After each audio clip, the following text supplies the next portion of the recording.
Welcome to my questioning and answering video. Today I will be answering 3 questions that are in this container that reflect on my project. The first question and the main question is, how did your production skills develop throughout this project? First of all, at the beginning of my process during research and pre-production, I had no idea what I was doing.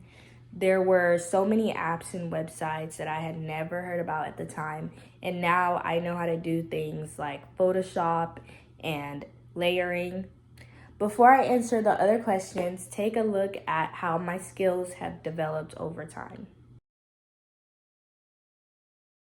The second question is, in what way did your time management and organization skills improve while working on your project? While working on my magazine, I learned how to give myself enough time to work in order to get the best results possible.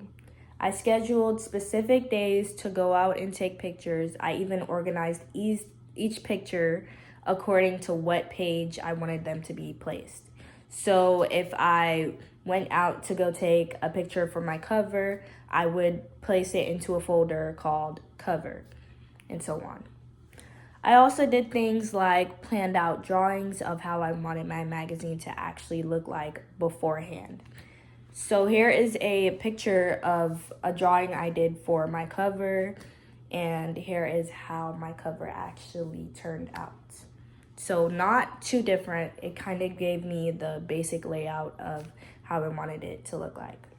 Though I did have some minor issues with timing, I later worked on it by actually step by step reminding myself with alarms and my notes app that had specific details and specific times and days that I wanted to do things on. The third and final question is, what new techniques did you learn and how did they help better your project?